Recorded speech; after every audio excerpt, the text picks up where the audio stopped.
Shalom, shalom, and we're going to start a study here over an issue that was well brought up by someone, which I'm not going to even mention, but an issue that is the issue of a Moser. And we're going to take a look at a fascinating article written by Rabbi Michael J. Brody, an Orthodox rabbi, who discussed this issue of a Moser, which is basically a person who's an informant or a person who's turning over a Jew to the secular government or non-Jewish people. Now, this is according to Jewish halakha and Jewish issues, and it has also a big major issue dealing with the secular government. Informing on others is considered being a Moser. And as we're going to see, the Rambam classifies there are three basic things that can be done to a Moser at the time in which he's about to inform anyone can kill him. He can be ostracized from the Jewish community, and he loses a portion in the world to come. So informing on others for violating American law in the Jewish view is something that we need to take a look at, especially of a lot of situations here in American law. Now, the classical Jewish law and informing on a fellow Jew is something that we'll look at. Also informing on people when government is committed to procedural justice, and there are 5 contemporary decisors on this. And again, I'm basing this on an incredible article that was written by Michael Brody. The view of Rabbi Eliezer Yehuda Waldenberg, there's no prohibition to inform when the government is just, which obviously for some of the Haredi groups that is terrible, because obviously there's a lot of crime being committed under the skew of being religious and not informing. There's also the view of Rabbi Ezra Batsri that there are no just systems and therefore no just prisons, and therefore obviously it's not justified, and we'll take a look at even his point of view, and where it is there's a license that's in the question even at that point. We're going to also look at the view of Rabbi Yitzhak Shmelki's informing as a tort in just government, and also the view of the Satmar Rabbi Shmuel Wozner, informing is permitted when Jewish law recognizes secular law as valid. We're going to also take a look at the Posek Hador of the Ashkenazi community, which is the view of Rabbi Feinstein, and the breach and the prohibition is unchanged by a just government. Of course, we're going to also take a look at some of the hypothetical conclusions that Michael Brody brings about. Now, the article addresses the questions of whether and when Jewish law permits or prohibits a mandate. Again, by no means am I being credited with this teaching as my own. It's not. It is available for free and available for dissemination on the internet. But I think it's very important that viewers can watch this, because not everybody are readers. And Jewish law prohibits mandates that a person informs government authorities on the fact that a Jew is violating one aspect or another of secular law. In particular, this article will focus on the application of the classical rules of informing Masira to modern-day America with its procedural justice system of government. Besides this, this area also is divided in 3 sections. The first briefly explains the central principles related to informing and summarizes the halakha that is found in the Shulchan Aruch and decisors or poskim. Second, the section explains or explores the various positions taken by modern decisors in regards to the prohibition to inform when society and government are just. The conclusion presents 6 hypotheticals, according to Michael Brody, that concerns informing in a just society, and notes the various views taken by modern posek on them. There are 2 initial points that need to be made to provide a certain amount of background and what would be considered relevant to Jewish law. First, informing is itself not sufficiently precise translation of the Hebrew term, and that is of concern of this particular lesson as well. Jewish law discusses 3 different problems of when it has to do with informing a bandit that a person has money or of some other item of value, informing of an abuse of government of the same, informing the government that someone has violated its laws, as it is obvious that to anyone even a vague familiarity with the flow of Jewish history, Jews have generally lived in situations where governments was unjust or unjust towards Jews, or bandits formed in the basis of government, and telling the abuse of government that a Jew had money or that the Jew had broken the law and was a dangerous act. Indeed, this conduct clearly and readily directs caused people to have their money taken, themselves beaten or tortured, and sometimes simply murdered. Now, I want to take a look at this because this took place.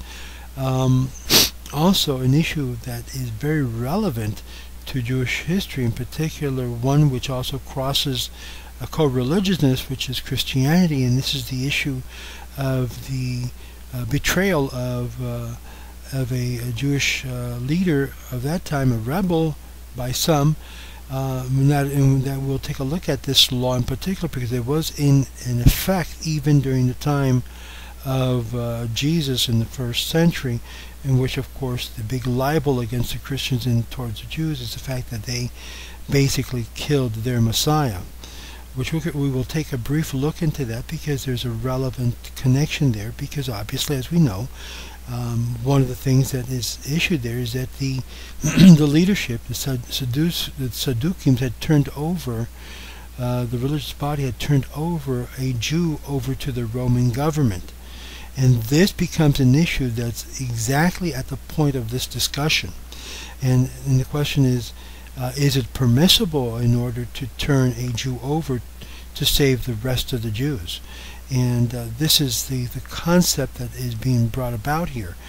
So this article in particular, and this discussion, focuses on how these rabbinic decrees affect people, especially when money is taken, themselves beaten or tortured, and sometimes simply murdered. The Talmudic sages had no choice but to enact rabbinical decrees prohibiting such informing. And keep in mind, these are rabbinical decrees. These articles focus on how these rabbinical decrees affect people and conducts in a just government, where government only acts to punish the lawbreaker.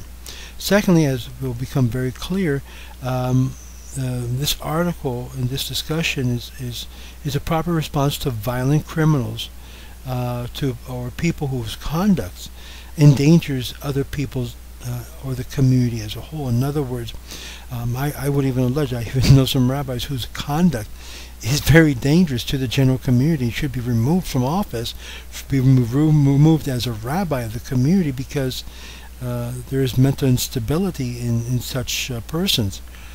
For the sake of public safety, it'd be best well served if that person or those persons be removed from such position as rabbis. Baruch atah Adonai Eloheinu melech haolam she'hakol nihiyeh b'dvaro. Even in an unjust society, it was clear that one must bring such people to the attention of the secular authorities, if that was the only way to get them to cease violent ways. This whole entire lesson also discusses the problems of informing as it relates to the violators of the non-dangerous law or non-violent or regulatory laws, from cat burglars all the way to tax cheaters to zoning violators. Let me say that. Zoning violators, which I know a couple of one was involved in that one as well, and prescription drug abusers. This article is not discussing serial killers or armed robbers or sexual predators or muggers, for they must all be informed upon if that is needed to protect the society. So in other words, there's a big exception even in this law, that if a person is a sexual predator, and again, let me make a little cough hint regarding that, or they face to be a danger, a predator for the community, they must be informed upon. Now, let's take a look at the classical Jewish law in informing and an overview of that.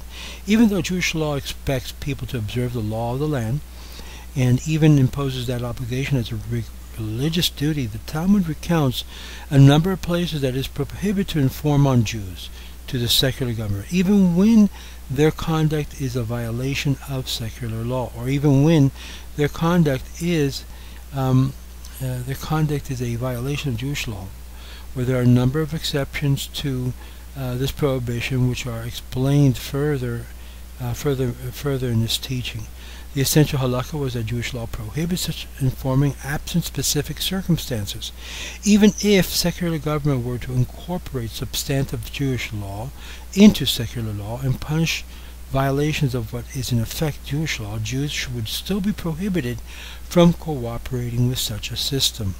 Indeed, classical Jewish law treats a person who repeatedly informs on others as a rodef, a pursuer, who may be killed to prevent him from informing even without a formal court ruling.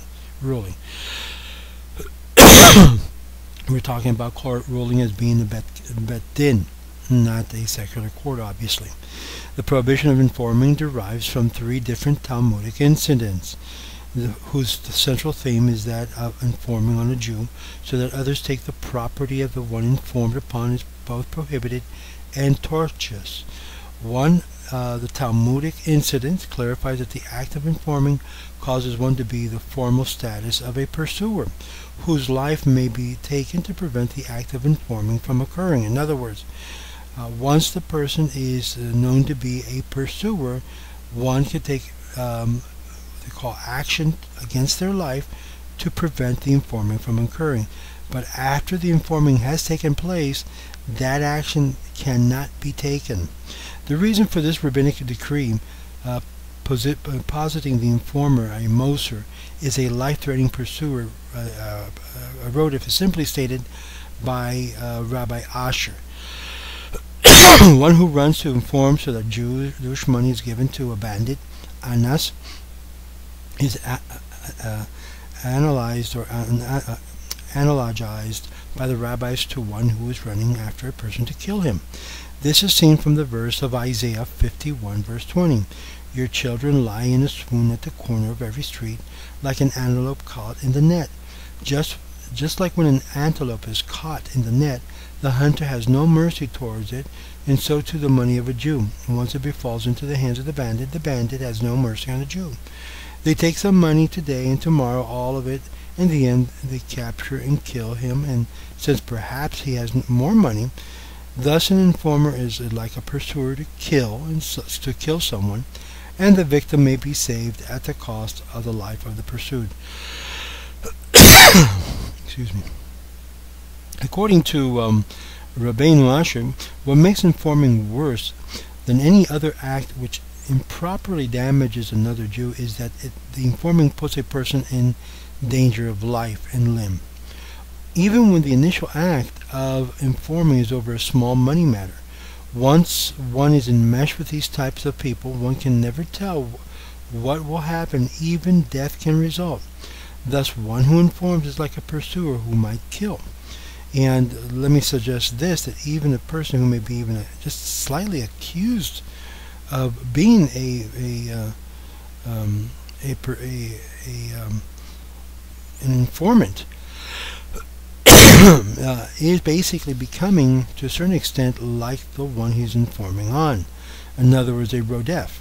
So keep this in mind, because unless there are certain facts in existence that where there is no doubt, that person may be acting as a rodef.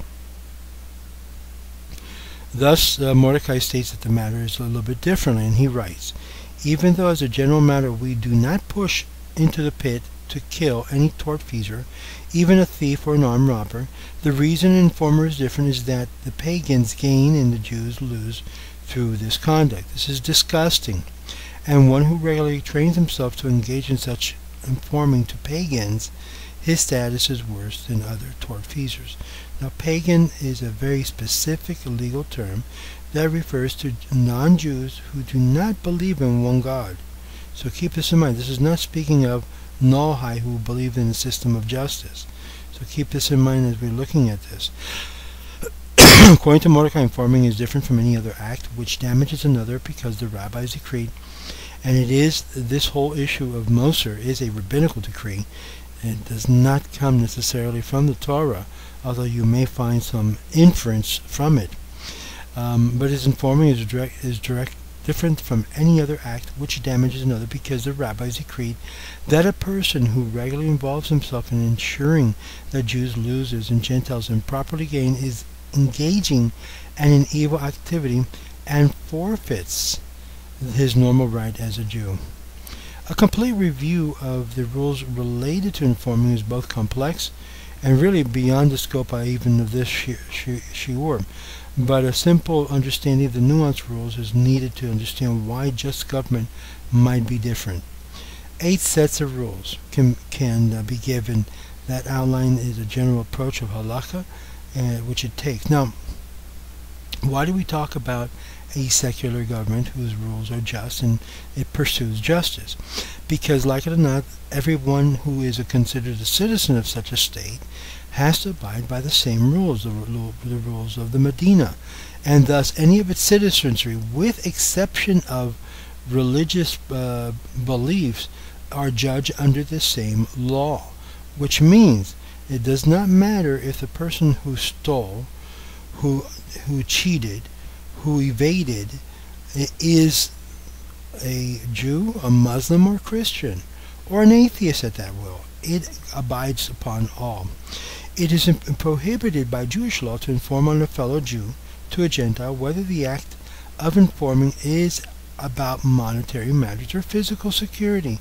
One may not inform on a Jew, even if the Jew is sinful and a bad person. One who informs is liable to pay damages, and if his acts of informing damages another. As a general rule, one is not liable for torts done to another by a third party. Informing is an exception to this rule. Even without the order of a Jewish law or a Jewish law court, one may kill a person who has certainly set out to inform on another prior to the act of informing, as informing poses a danger to the one who is informed upon. Once a person informs, one may not kill the informer as punishment for his sin. Let me say that again. One may not kill the informer as punishment for the sin, and one may not steal from an informer unless taking his property will stop him from informing.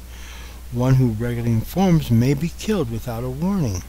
Now, obviously, how do you know that he is informed? Here becomes the issue of facts, and when there is a lack of facts, there is a lack of proof, and thus you cannot prove that in fact the person is informing.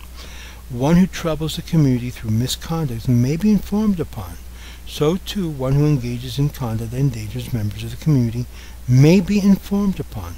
One who hits other people and otherwise engages in acts of violence against people may be informed upon.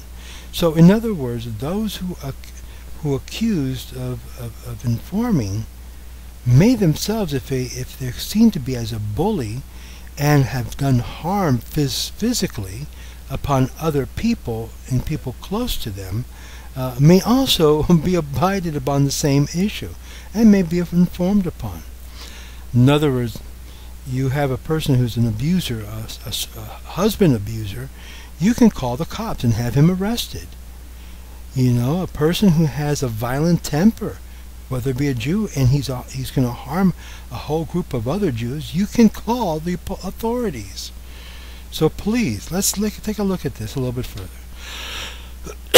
When a Jew owes money to a Gentile, and when a Jew is seeking to improperly avoid payment of money to the Gentiles, and another Jew informs the Gentile of this fact, who then collects the money rightfully owed to him, that is not called informing, as Jews who inform upon only has to pay what ought to be paid anyhow. In other words, here we have an incident where you have a situation, put an example, that the Jew owes the other Jew money for work done and basically transgresses the law that you should pay the laborer when he is to be paid and does not. That Jew can contact and let the authorities know of the violation of paying the laborer his wage. And that is a just system, and thus that is not considered being a Moser in any means. Just the opposite. It is collecting the money that's owed, rightfully so. Payment of taxes to the government is exactly such a debt. Some say that such informing is frowned on when it gratuitously benefits a pagan. Okay, in some cases it's not benefiting a pagan, it's benefiting the Jew that their salary was not paid. And believe me, there are some religious Haredi communities, which I will not point any fingers at, that has a tendency not to pay their employees, that not to pay their workers when it's supposed to be paid. A rule that according to Torah is a major violation, because if that employee cries out to Hashem, Hashem will listen to their prayers. And thus, in that situation, such an employee can go to the Labor Department and complain, and file a legitimate complaint against the employer, whether the employer is working for a Jewish entity or not. All agree that when such a conduct leads to a desecration of God's name, it is prohibited to decline to report such a person. In other words, when the conduct and behavior of such groups of people or persons is such that it's a great desecration of God's name, for God's sake it must be reported, so that justice is meted and the non-Jewish people would realize that our laws is a just and rightful law. In other words, this idea of covering up all kinds of crime which creates a desecration of God's name is not justifiable, and it has no meaning or bearing of being called a Moser. Just the opposite. When a person takes action because Hashem's name is at risk in such desecration, it is completely permissible to inform.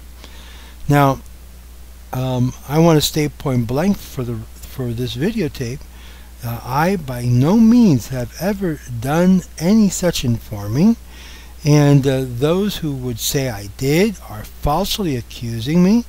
And not only that, there is no proof in the records.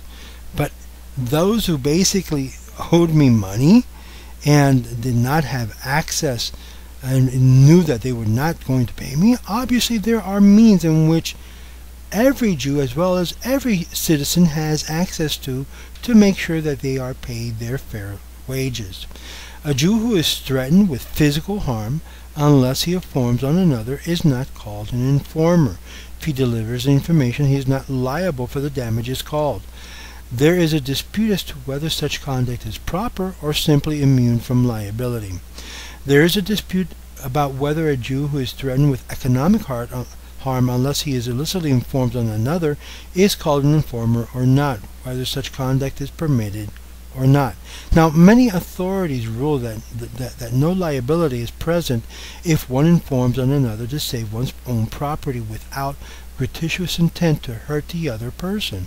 Now, taking this at face value, the rules would prohibit a person from calling the government authorities when he is aware of illicit activity by a Jew unless the informer is himself under duress to inform, or the criminal is violent or threatening of the community, or according to some poseks, the informer does so to protect his own property. In case of a desecration of God's name, informing is also sometimes permitted. These rules, by their simple, direct application, will prevent a person from informing on his neighbor who is cheating on his taxes, since the government imprisons such people and does not merely retake the money owed, violating non-safety related zoning law, stealing cable television from the cable company, and a host of other violations of American law, informing on a serial killer or mugger or assaulter or abductor.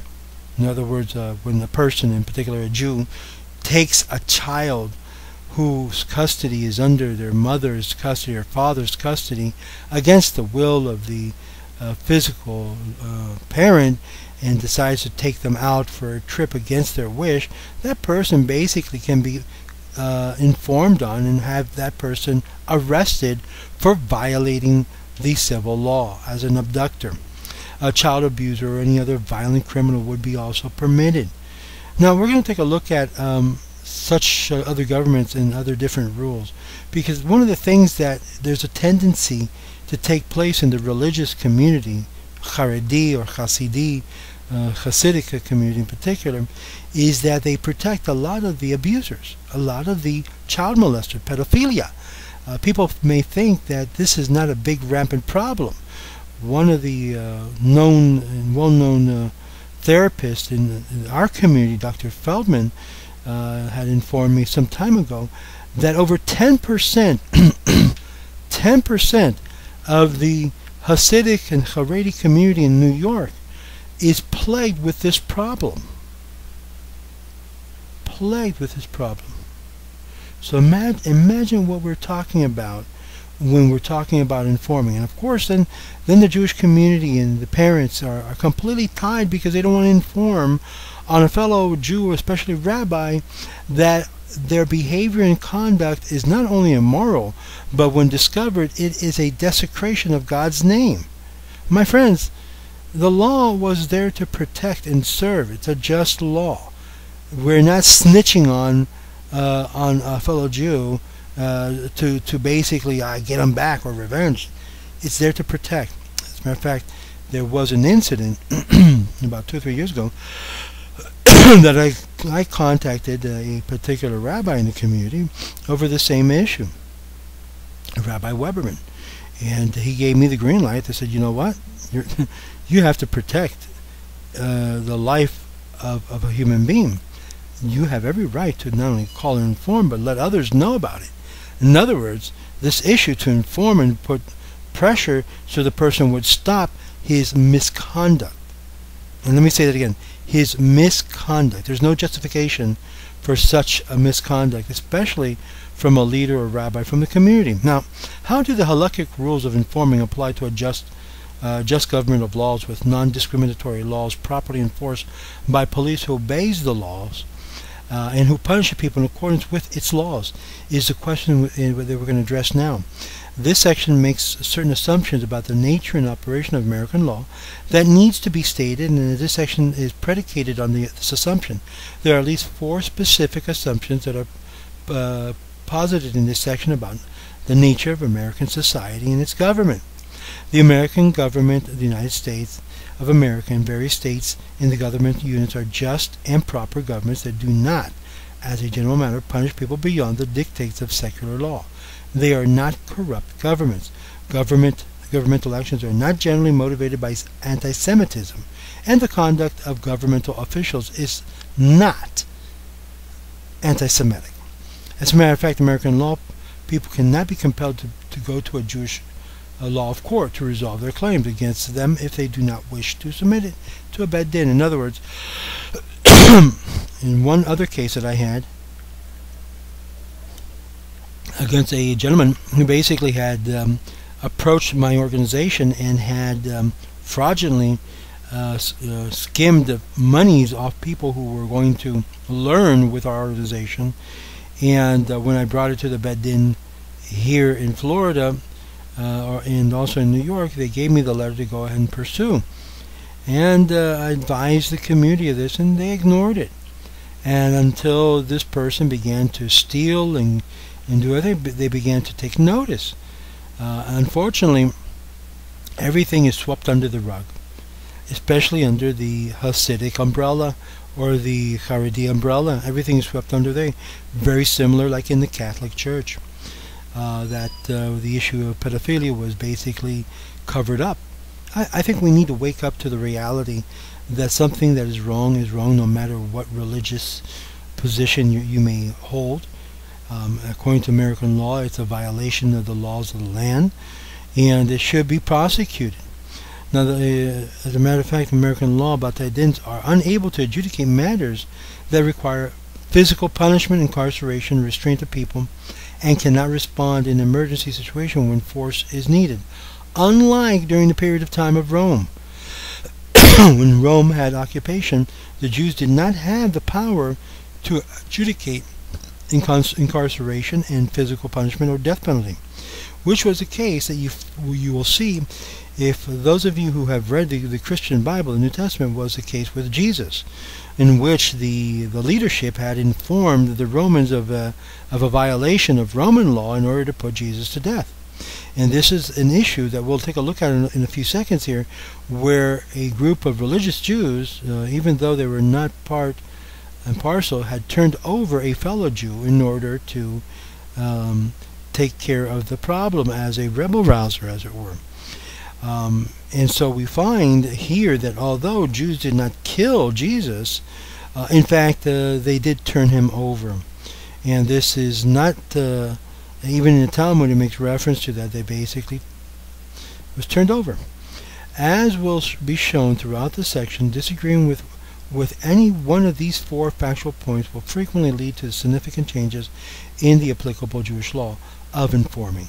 And yes, we had informants, and we have a lot of records of how many Jews were also informed on to the Roman government, in which caused this whole entire rabbinical issues to be brought forward. Now, one additional point needs to be made about American law, and it's its impact on relevant Jewish law. As a general proposition, members of our secular society are not obligated according to American criminal or tort law to report violators to American law. In modern American law,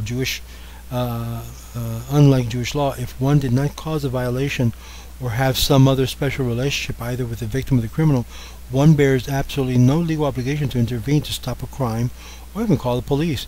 In American law, one need not to report one's neighbor for tax fraud or call the police when one witnesses a crime or rescue a drowning person from a river, or even in the circumstance where Jewish law mandates that one not inform on the person who has knowledge on the criminal activity by another, and does not report it. It's not violating American law at all. However, once one is summoned to testify or even questioned by a governmental official or government official, it is a crime to lie to a government official about the relevant matters.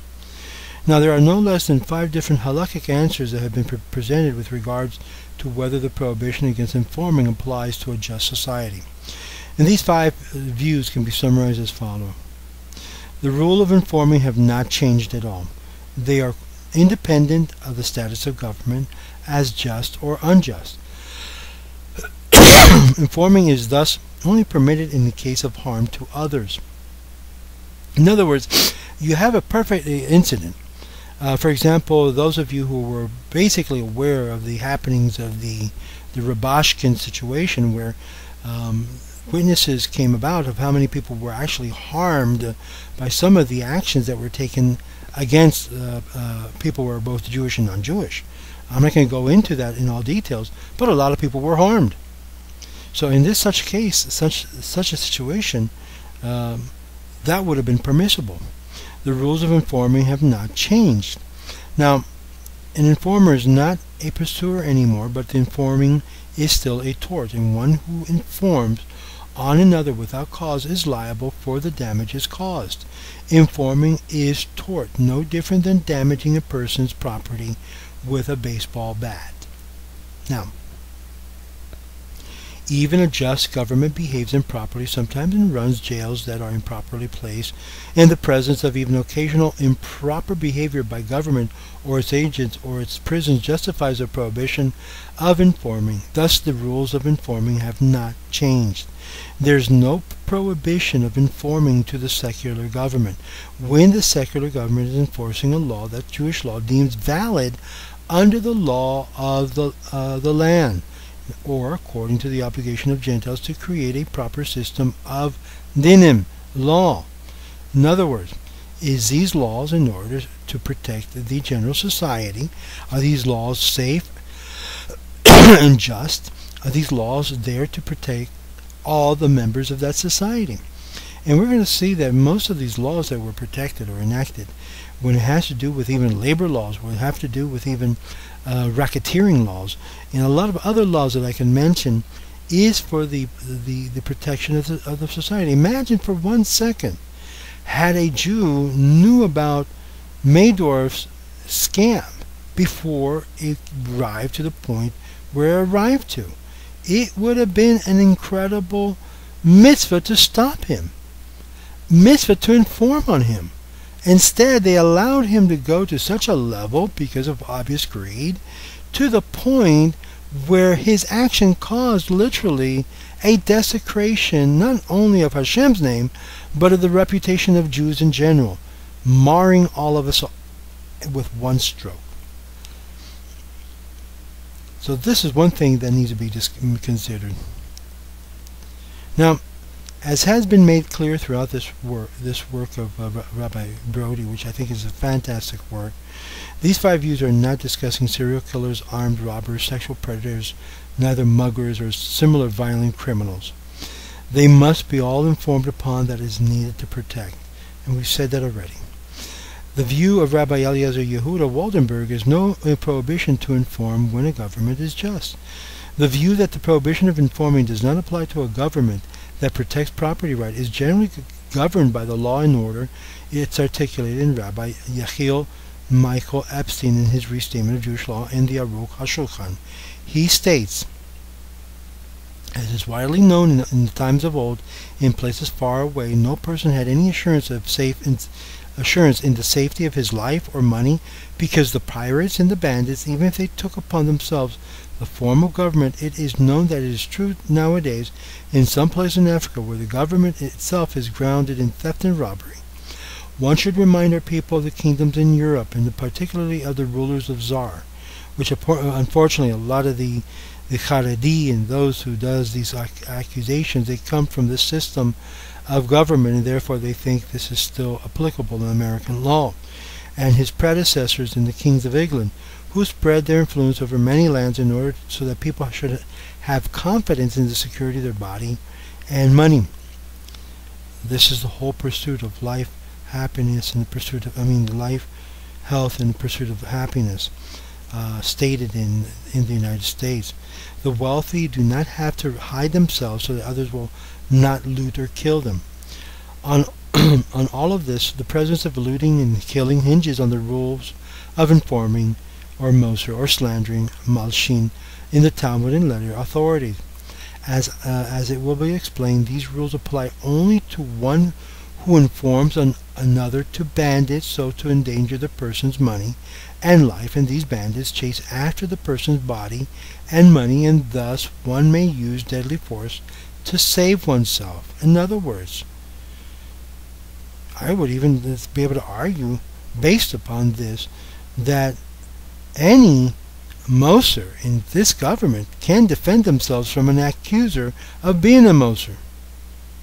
Interesting. The question of whether the writer of the Aruch HaShulchan really meant what he wrote, or he wrote it for the sake of censor, is a matter in dispute. However, Rabbi Eliezer Waldenberg adopts the view of the Aruch HaShulchan explicitly in the course of discussing whether one may inform on a teacher who is molesting a child.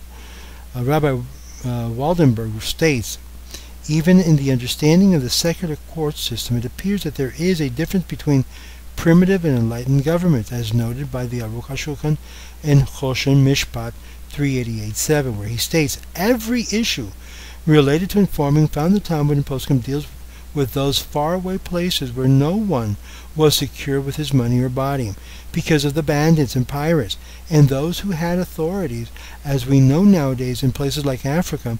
Such is not the case in Europe. Whereas in the Aruch HaShulchan, I write this as an annotation of a general importance in the matters of law of informing. The halakhic predicate for this view is that the repeated use of the term bandit, anas, throughout the many halakhic texts dealing with informing to be limited to a simple meaning. It is only prohibited to inform on people to bandits. The many different rulings limiting when one can inform on a Jew are limited to cases where people to whom you are informing are unethical, unjust individuals, or unethical and unjust government. The language of the Torah supports this idea. One who delivers another's money into the hands of the bandit, whether the bandit is a Jew or a Gentile, must pay damages that he caused, since he caused a loss of money. We're not talking here about loss of wages or unpaid wages or commissions. we're talking about here is taking the money, stealing the money of a Jew, and giving it over to bandit, and basically conspiring to do harm. A close examination of the words of Rabbi Asher, quoted above, does indeed indicate that this is the fear of improper murder or torture of the victim that caused this rabbinic decree. And let me emphasize it. It's a rabbinic decree. Rabbi Yosef Shalom Eliashev explicitly adopts this logic. The questioner asked him, the office of the religious affair and the location has been robbed and collected money in more than one occasion. All the indications points to one of the workers, but all our efforts have not led the person to confess. We're asking if it's proper to call the police, who after investigation, if successful, will bring the suspect to secular court. The matter could be serious, as we suspect that the person is the husband of a large family, and this person is connected to Torah activities. Here we go again. A religious person. Is it possible that there will be a desecration of God's name? Heaven forbid. On the other hand, the public money is missing, and who knows what else is gone. Here as we have the importance, and I'm going to say this as a parenthesis to those who may be viewing this, is the importance of accountability in these religious communities where I would even say dare say that some of the monies are laundered, or money comes in, they go out, no one's accounted for, there's no accountability for what's taking place. Usually one person or two person handles all of the monies coming in and out. But I'm not going to open that box of worm here because it's already been opened before in other circles. But accountability becomes an issue on all different levels. But let's move forward. Rabbi Eliashav replied, Panim, in response to Panim Me'erot 255, dealing with our matters of one who found an open chest and much was stolen from there. There is a reasonable ground to believe that one of his workers did the act of theft. Is it permissible to inform the worker to the secular authorities? He proves from Bava Batra 117 and Bava Metzia 25 that there is a religious duty on the judge on this matter to hit and punish based on the knowledge that he has. When his knowledge is correct, he then quotes from the incident of Rabbi Herschel in the view of the Shach, but he concludes, nonetheless, the author of the Panim Me'orot says that it is improper to report him to secular authorities, as her Talmud sages recount. They treat him like a caught animal, and one must be afraid that they will kill him. From this is clear that such is not applicable in our time, said Rabbi Eliashev. By the halakha, it would be proper to report him to the police, but you ponder the possibility that this will lead to a desecration of God's name, and it is not my ability to evaluate this, since I do not know the facts. This is said by a person, basically, a rabbi, a posek of the Ashkenazi community in Israel and throughout the world, that did not have all the facts, and you need to have all the facts. Now, this view posits that when fear of death or torture is functionally gone, the rabbinic decree prohibiting informing does not apply. This is true according to these authorities, even when the government has no right, according to Jewish law, to enforce this particular law on its Jewish citizens, or punishing them in a manner far beyond the permitted by Jewish law. And even applies when government is arresting an apparently innocent person, as the system as a whole is just and fair. Even non-violent criminals or people who violate regulatory directives such as zoning laws may be informed upon in this view. In other words, rabbis and Haredi Hasidim, you have zoning law problems, fellow Jews can inform on you according to this opinion. Now, what does that mean? Obviously, it shouldn't be done. Obviously, we try to work things out, but laws were made to be applied and enforced. If not, we would not be a government of laws. We would be a government of confusion, disorder, and corruption. This approach posits the informing even when the government does, as a matter of fact truth, use information provided by the informer to produce a an improper result. It's not classical tort at all in the eyes of Jewish law, but was a special rabbinic decree prohibiting conduct that was not intrinsically tortuous, and that the rabbinic decree prohibiting informing was limited to situations of banditry. Thus, in situations where there is no prohibition to inform, there is no violation of Jewish law to inform. Any damage that is caused is not attributable to the informer, but to the one who does the damage. One of the things that people probably say is, well, poor guy Rubashkin who's sitting in jail, and I really feel sorry for his family and continue to pray for him. But the question among some of the Hasidim of Chabad is, who informed on him? How did he get this terrible thing? First of all, let me say this, not I, but if this person was causing an incredible amount of damage and was harming not only Jews but also non-Jews, I would think it would be a mitzvah to let the authorities know so they would put this into perspective. We cannot allow, not even our fellow Jews, to go against the law that is there to serve and protect the general population. Just does not make any sense. Not either was that the intent of the Rambam. But in some people's mind, you can justify this issue of Moser in order to be able to cover the tracks and to use it as a vehicle to bully and to hush and to pound those people who are in fact the victims of the criminals. Yes, the victims of the criminals, and both being Jewish. The views of the Rabbi Ezra Batri, there are no just legal system and no just prison. If I'm not mistaken, Rabbi Batri was originally from Iraq and lived in Iraq. Maybe I'm wrong. Someone could perhaps correct me on that. But Rabbi Ezra Batri, in his modern multiple volume of treatise on Jewish commercial law, Dinayim Amunut, responds to the view discussed in Aruch HaShulchan above. After stating the view that informing is prohibited, he also notes the following. Do not be surprised by the rules in this chapter and think that they are inapplicable nowadays, since governments are enlightened and democratic, a beacon for people to travel. They should be thought true of only by very naive, and even in democracies. In truth, when there is a matter that involves the government, the matter is treated out of normal protocols happen when matter relates to security of the state. All rules of informing are applicable, even currently. Anyone who knows and understands and sees not what is externally visible and what previously was, now keep in mind we're talking about rabbinically issued laws here, and see not only what is externally visible and what is previously was, will see that the only external appearance has changed, the outside has changed, but the central characteristics of government has not changed. And even they bring all matters to court, it's clear, through interrogation and police, government can destroy people in many places and do in fact destroy people.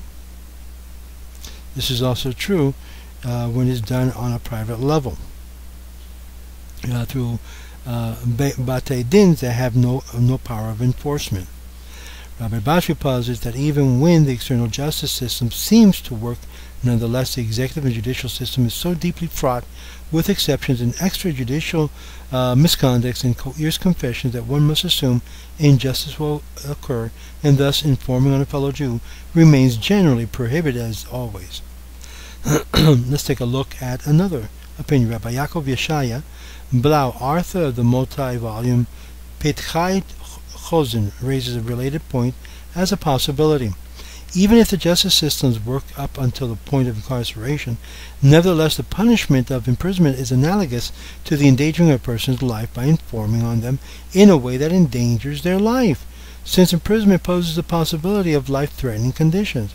Rabbi Blau proposes the possibility that even if a justice system works only to incarcerate people who are deserving of incarceration, jail is a most unpleasant place to be, with physical duress exactly of the type the Talmud would imagine, and thus informing on a person in a way that might produce a prison sentence is prohibited. Evaluating this type of claim is very difficult, But Rabbi Bilau's observation has a certain amount of merit in this matter. One well-known commentator on prisons in America observed, "Prisons, never safe places, are growing increasingly dangerous to inmates. The most recent Department of Justice research shows that 14% of all prison inmates and 20% of all those under the age of 25 have been assaulted while in prison." Now, according to Rabbi Bilau, it is in prison where the halakha now fears that the observation of Rosh are correct. People are abused and tortured without any basis in law. If the approach of either rabbis, Batri or Bilau, is correct, one divides cases of informing into three types of category. One situation occurs when a person is being informed upon as an individual who is violent, or threatens violence, or induces harms to others, or endangers the welfare of the community. Such a person may be informed on. In other words, even in this community, such accusations would not apply. In other words, if such a person is a person that was like in the case of Rabashkin, or in the case of a child abductor, or in the case of a person being called on to protect the life and safety, I'm sorry, but that person can be informed upon. Even though, as I mentioned before, from this person who's speaking, never informed. But it's interesting because we bring to the point that it could have happened. In other words, an informant could have come forward from the Jewish side. Obviously, we know that it wasn't a Jewish informant that brought down Rabashkin. It was a non-Jewish informant. Interesting enough. But this is things that has to do with facts, not allegations. Now, such a person may be informed upon as Jewish law recognizes the need to remove these people from the community, even if these people might be harmed by brutal prison systems. The second situation is that nonviolent criminal, white-collar crimes such as intentional bouncing checks or recreational personal drug use. But because the prison system might be brutal to them, Jewish law rules that one may not inform on them to the police because of the punishment imposed on them is unacceptable according to Jewish law. Now, the others of informing, such as parking violation, building code violation, unintentional environmental damage, and the like, where arrest and detention is not a possibility, would not be prohibited by this rationale. In the opinions of Rabbi Brody, this observation that the prisoners are sadly enough, and to the shame of our society, treacherous places for torturous conditions, incapable of punishing people justly, has a powerful practical logic to it, and seemingly has a powerful persuasive element as well. If American society cannot run a criminal justice system that punishes non-violent criminals properly, Jewish law should not be an accomplice to a criminal system, a criminal justice system that in fact brutally punishes people for non-violent offenses. Now, the view of Rabbi Yitzchak Shmelke informing as a tort in a just government. Rabbi Yitzchak Shmelke advances a novel answer to the question of informing in a just society. He states, as you wrote, on the central matter of one who informs about monetary matters nowadays, such a person does not have the status of a pursuer, as there is no fear nowadays that such informing will lead to danger to life, and certainly such a person is not ineligible to serve as a witness according to Torah law. According to Rabbi Shmelke, one must make a factual determination as to whether informing can lead to life-threatening conditions. If it can, then informing leads to one being classified as a pursuer. Otherwise, such conduct is generic tort, and while damages have to be paid, one is not considered a pursuer, a rodef, because of such conduct. Thus, there is no claim here. One might be even deemed a sinner, but merely a tortfeasor. Similarly, such as view is similarly endorsed by Rabbi Yaakov Yeshaya Blau, writing in Petkai Choshen, who states, in the writing of many decisors, we have seen that they found some merit, lamdu, zechut, on the kings and governments of their time, and that rules of informing did not apply. But it is widely known that in these kinds of work, the hands of censors is present. In circumstances, they wrote or left out matters out of fear of censors of the government, or at least because of the hatred of the Jews, Iva, and thus hard to learn from these sources. Nonetheless, in my humble opinions, There is an acceptable aspect of this view that informing does not apply in just society, since the essence of the prohibition to inform, even on monetary matters, is lest they come to kill you. It is clear that in a country where the government is just, even though the informing is clearly prohibited, nonetheless there is no fear that they will kill you. Thus an informer is no different from any other damager of property of another, and none of the strictures concerning informing, which can result in physical duress, applies. Interesting enough. To understand this view, one must accept that there are really two distinctly different components to the rules of informing: the tort component of damaging another, and the sin of endangering the life of another through informing. In a society where in fact there is no danger of life and limb through the informing to the governmental authorities, the informer loses his status as a pursuer, according to the view of Rabbi Shmelkis.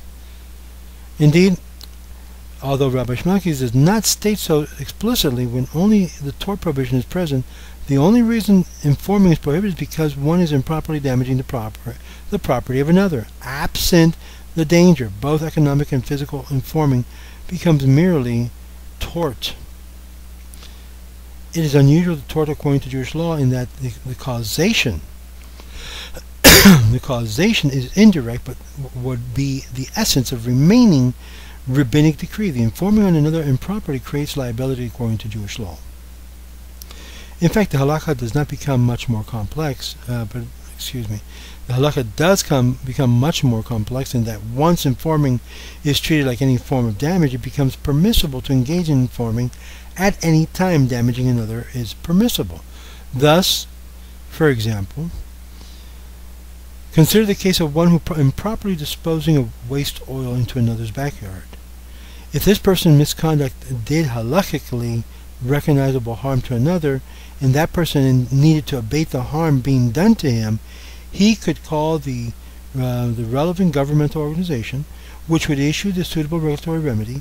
However, according to the rationale of Rabbi Shmelkis, if one simply called the relevant authorities, in such case which there is no harm to oneself, such action would be prohibited according to Jewish law, as it would be causing damage without any right to do so according to Jewish law.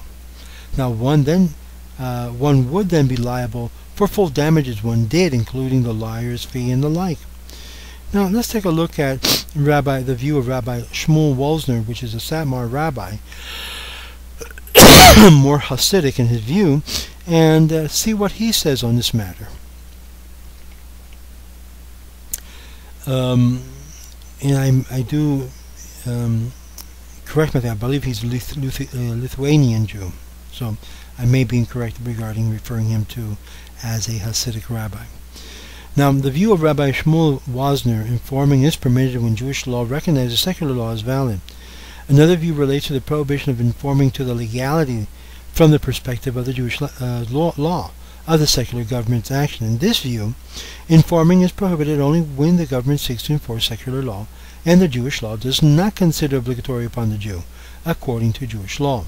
Consider, for example, Rabbi Shmuel Wolzner's discussion of whether one may work as a tax auditor for the government, especially our new IRS government, that they're looking at every single citizen, everybody to the right. In the matter of one who works in the tax office, and when one sees one who defrauds the government, he has to report to the court. The person wants to know if if his status is that of an informer, or the law of the land is the law and is thus proper. And it is clear that according to halakha, taxes without dispute or controversy are covered by the obligation to obey the law of the land.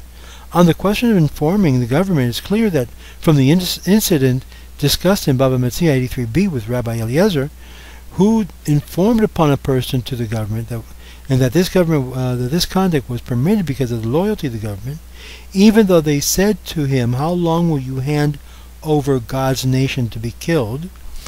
This is because the matter relates to the danger of a life of a Jew. So too, which Elijah recounts on Rabbi Ishmael, that he should cease informing is applicable, but the technical halakha appears that this matter has a benefit to the government. See the Rama regarding Choshen Mishpat 388:11. who knows that if one wishes to flee to avoid paying the Gentile what he actually owes, and another reveals this information, the latter person lacks the status of an informer. Even though the Ramah concludes nonetheless bad was done, it is as analogous to returning the lost object to a pagan. Thus, it's limited to the returning the lost object to an individual pagan. However, that which is relevant to the government is in its designee. There is no sin, neither of informing or returning the lost object improperly. Nevertheless, ab initio, it is better not to accept an appointment to engage in such activity, since it entails informing on even in a permissible way, which is not the conduct of the righteous, as noted in the Yerushalmi Talmud in Teruma 8:4. Furthermore, this case is not analogous to other cases, as those cases involved danger to life. As those cases involved a danger to life, and is formed in this case is different because punishment imposed on the violator nowadays never involves mortal danger. Now, in this view, informing is a violation of the halakha only when Jewish law does not recognize the inherent validity of the right of secular government to enforce its action through the law of the land. Whether the conduct one is reporting violates the autonomous Jewish law, absent secular law, is completely irrelevant in this mode of analysis. Whether the person is punished in a matter of consistent with Jewish law or not does not matter, because Jewish law only prohibits informing when Jewish law is invalid in the eyes of the Jewish law. In the opinion of Rabbi Brody, this approach is broadly predicated on the concept of the analysis of Rashi, commenting on the Talmud, who seems to accept that Jewish law recognizes secular government and may be properly enforced any law of validity promulgated under the rule of law of the land, dina de malchuta dina, even against the Jew, as a function of law creating dinim, obligation imposed on Gentiles.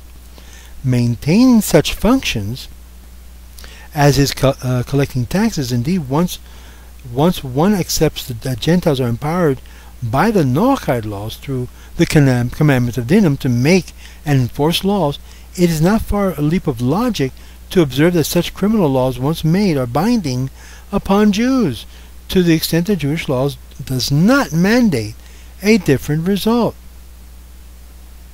If that is so, then the Jewish community may assist in the enforcement of Noachide laws without stepping afoul of the rabbinical prohibition of informing Masira.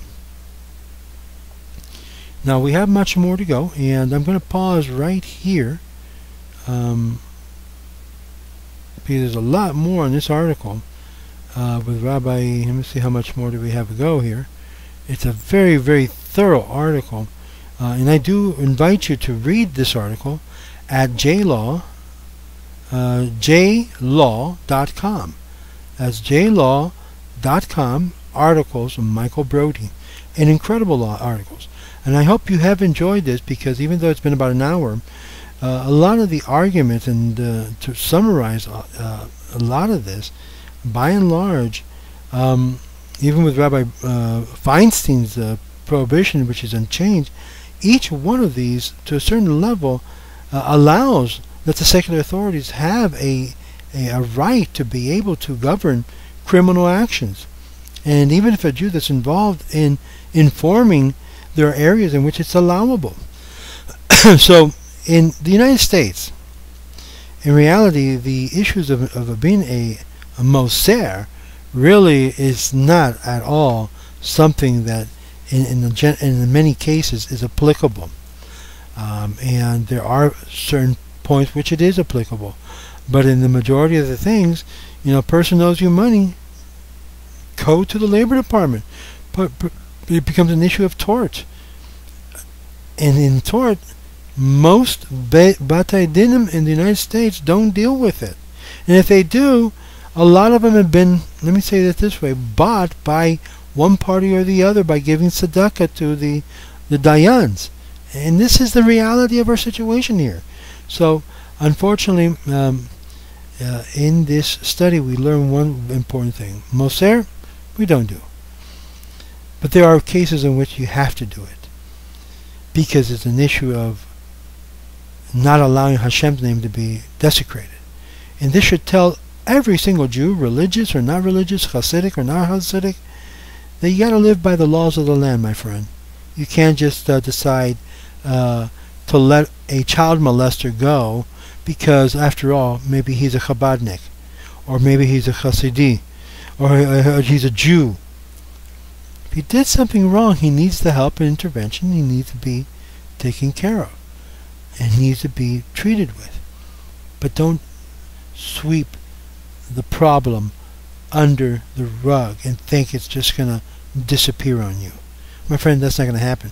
This is why we have so many people, so many rabbis behind the pulpits that have swept so much garbage under the rug that it's a mount. It's a mountain of garbage that has been built up. And hopefully this video will help have the merit to start taking out the garbage and start dealing with the garbage on the individual level, on the personal level. And hopefully by this, the intranet Lashon Hara and Motzi Shemra would end. I doubt it. That's why Mashiach hasn't come yet, because what appears to be unity is plagued with complete frock. It's sheker. It's a sheker unity. And unfortunately, I'm sorry to say that, it's sheker. Shalom, shalom. There is hope. You don't have to be a Moser. Shalom.